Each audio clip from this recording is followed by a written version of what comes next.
Bon, du coup, je ne sais pas comment sera le son, la lumière, etc. Je pense que j'ajusterai de toute façon un petit peu au montage. Aujourd'hui, dans cette vidéo, j'ai envie de vous parler d'entrepreneuriat, mais en fait, pas que. J'ai envie de vous faire le partage en fait d'un constat que j'ai pu faire et en espérant que ça puisse faire avancer les femmes qui actuellement aimeraient bien se lancer dans le milieu entrepreneurial. Ce constat, c'est qu'en fait, on n'a pas les mêmes comportements face à la création de projets, on n'a pas les mêmes comportements face au fait de mener à bien ou non des projets. Et ça, c'est juste lié au fait que oui, on vit dans un monde qui est sexiste, on vit dans un monde où les enfants ne sont pas éduqués de la même manière si c'est des petits garçons ou si c'est des petites filles. Et je vous parle même pas des autres genres. C'est vrai que dans cette vidéo, je vais être assez binaire, mais je pense que si vous n'êtes ni un homme ni une femme, vous saurez piocher. Je vous fais confiance pour savoir piocher là où ça va pouvoir vous aider dans cette vidéo. Mais du coup, on n'est pas tous éduqués de la même façon, ce qui fait que y a certaines valeurs qui sont plutôt enseignées aux garçons et certaines valeurs qui sont plutôt enseignées aux filles. Et ça a un effet en fait sur les choix qu'on fait à l'âge adulte et sur la façon dont on vit à l'âge adulte. Notamment parmi ces valeurs, par exemple pour les garçons, on va beaucoup leur enseigner la force, la persévérance, le travail, le fait de vouloir être premier, d'être vainqueur, etc. Il y a aussi ce poids qu'ils ont sur les épaules de subvenir aux besoins d'une famille, donc de gagner de l'argent, d'avoir un statut social, etc. Même si c'est aussi le cas des filles, évidemment, mais pas dans la même mesure. Et puis pour les petites filles, il va y avoir toutes ces valeurs de bienveillance, d'écoute, de s'effacer, d'humilité encore plus forte que pour les garçons, même si dans les deux cas, ce sont des valeurs véhiculées par notre société de manière générale, évidemment. Mais voilà. On ne devrait pas, en tant que femme, avoir peur d'avoir des valeurs comme celle-ci, le fait d'avoir de l'ambition, le fait d'avoir envie de croire en soi, le fait de vouloir aller de l'avant, alors que j'ai la sensation, et je m'en rends compte récemment parce que je fais partie d'un groupe en fait d'entrepreneurs.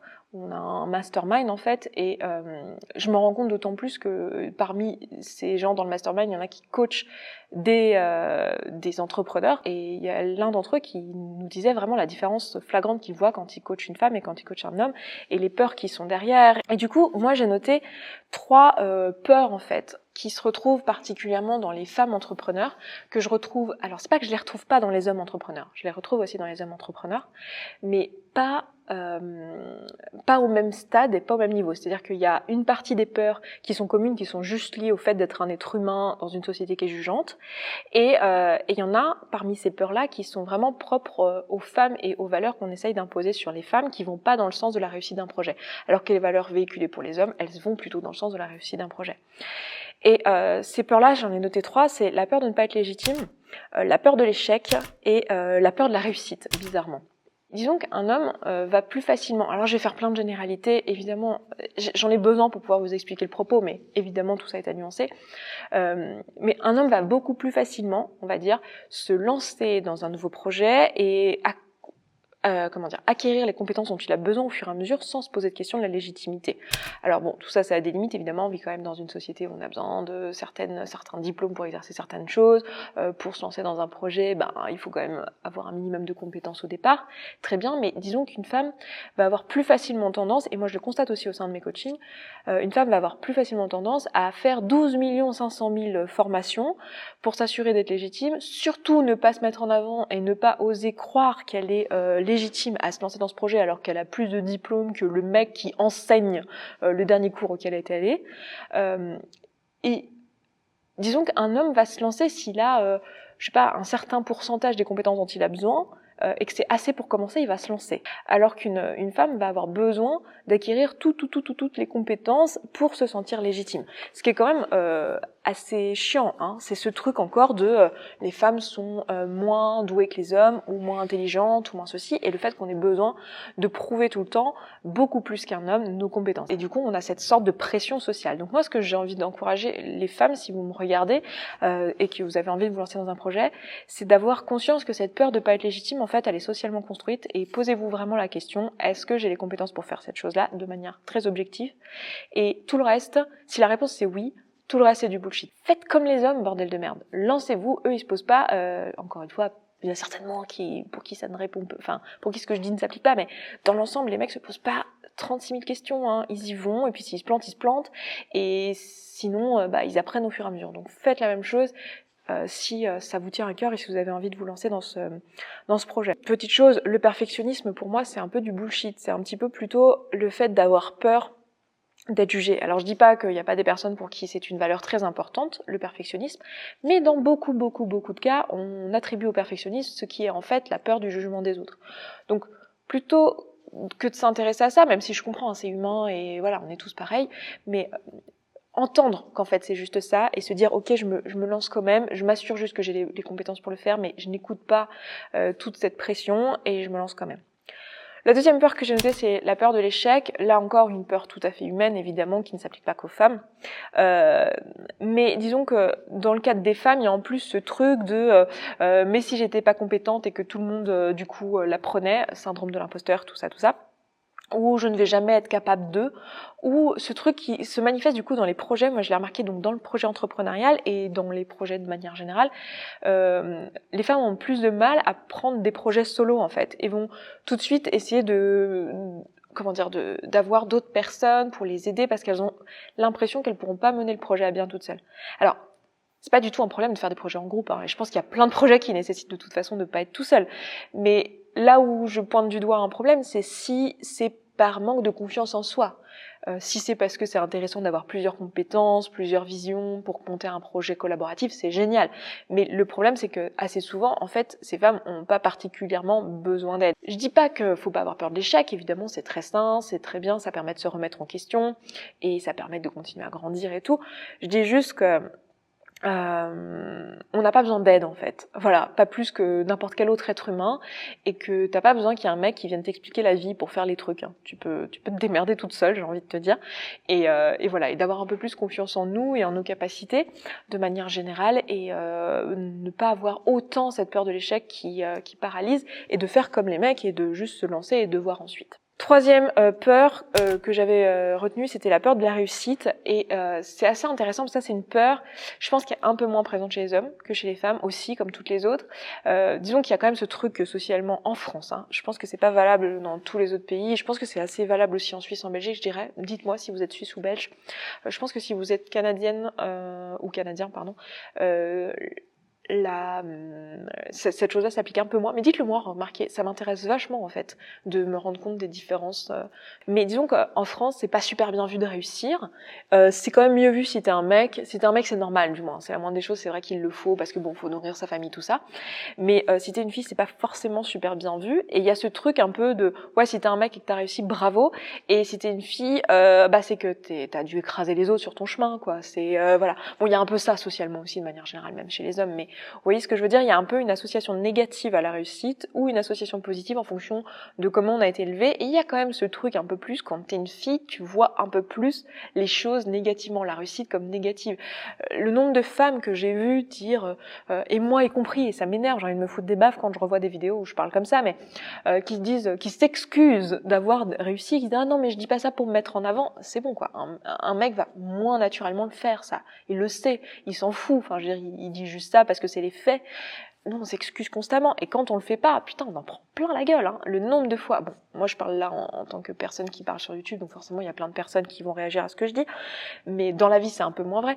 Mais si tu oses dire je fais ça ou j'ai fait ça, tout de suite, c'est vu comme de la prétention, alors que pas du tout. Si vous êtes une femme et que vous regardez ça, n'ayez pas cette peur-là. Assumez ce que vous faites, sachez pourquoi vous le faites. Ça veut pas dire devenir arrogant, évidemment, ça n'a absolument rien à voir. Ça veut pas dire vous prendre pour qui vous n'êtes pas, mais ça veut juste dire ne pas avoir honte de ce que vous avez réussi à faire, comme n'importe quel autre être humain qui l'aurait fait à votre place. Dans ces trois cas-là, quelle que soit votre peur, en fait, la réponse c'est juste faites-le malgré la peur.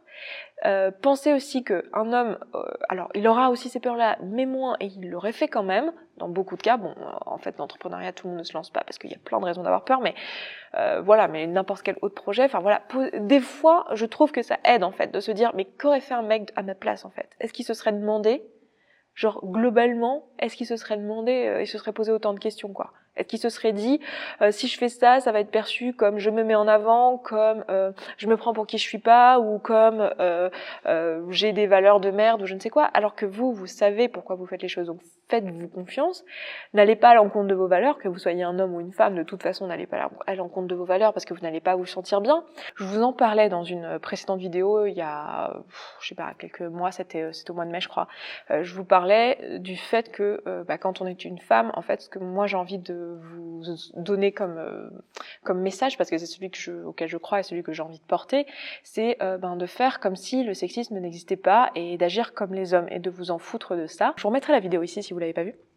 Mais j'ai fait ça dans un contexte où en fait on vit quand même dans une société où le sexisme sur le papier n'existe pas, c'est-à-dire que dans la loi on a les mêmes droits, on a accès aux mêmes écoles, on a accès aux mêmes postes, sauf qu'en pratique on voit bien que il y a une grosse différence. Donc la question c'est quelle est cette différence? Cette différence, c'est qu'il y a une pression sociale énorme qui appuie des valeurs pour les garçons et des valeurs pour les filles. Et j'ai eu un retour intéressant, c'est-à-dire qu'il y a à la fois des femmes qui ont réagi très positivement et à la fois des personnes qui ont été un peu plus mitigées. Et j'ai pris volontairement un des commentaires pour revenir dessus et essayer d'appuyer mon propos ici dans le cadre de l'entrepreneuriat parce que ça s'applique assez bien. C'était Nobody Knows. J'espère que tu m'en voudras pas d'avoir repris ton commentaire parce que bon, t'étais pas la seule, mais je trouve qu'il résumait bien l'idée. Donc il me dit « Mais je ne veux pas faire comme les hommes. Justement, nous vivons dans un monde régi par les valeurs machistes. Pouvoir, compétition, lutte, domination.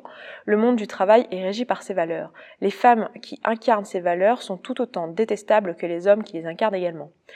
Je ne pense pas que c'est la solution de dire aux femmes qu'elles peuvent également représenter ces valeurs, car je pense simplement qu'elles sont néfastes à notre société, alors...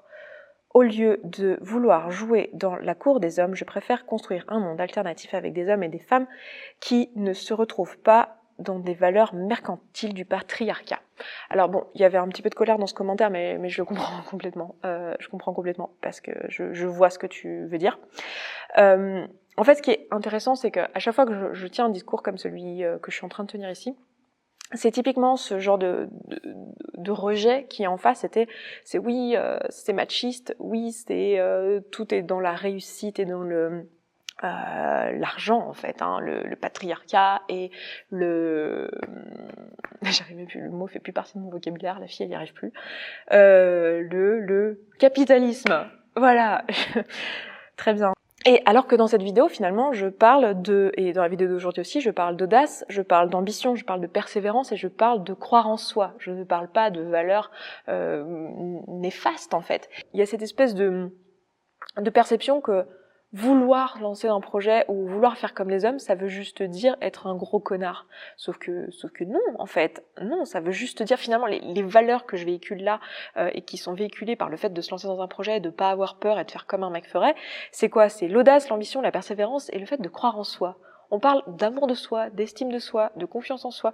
À aucun moment il est question d'écraser les autres, il est juste question de ne pas avoir honte d'être et juste de faire. Et oui, bien sûr, comme je le disais dans ma précédente vidéo, oui, bien sûr, c'est injuste qu'il y ait ce décalage-là. Oui, bien sûr, ça va rendre les choses plus difficiles parce que vous allez avoir du mansplaining, parce que vous allez avoir des mecs qui vont essayer de vous mettre des bâtons dans les roues, parce que vous-même, vous allez lutter contre vos propres schémas et vous dire, mais merde, pourquoi je m'empêche de faire ci ou pourquoi je m'empêche de faire ça, parce que ça vous est plus naturel.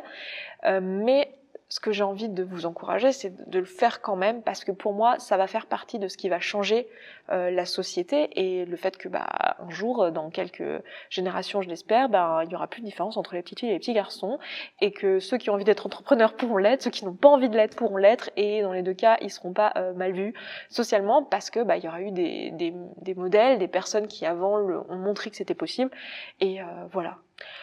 Du coup, écoutez, je m'arrête là dans cette vidéo. Je vous embrasse, je veux bien vos commentaires, que vous me disiez un petit peu comment c'est pour vous, comment vous voyez les choses à ce sujet-là. Et puis, je vous dis à très vite dans une prochaine vidéo. Ciao, ciao. Petit rappel, les inscriptions pour l'atelier du déclic 2019 sont actuellement ouvertes et sont à un prix de lancement jusqu'au 30 novembre 2018, c'est-à-dire jusqu'à vendredi là, au moment de la sortie de cette vidéo. Si vous voulez voir les dates, les villes dans lesquelles je passe et avoir plus d'informations et vous inscrire, je vous laisse cliquer sur le lien qui se trouve là sur votre écran.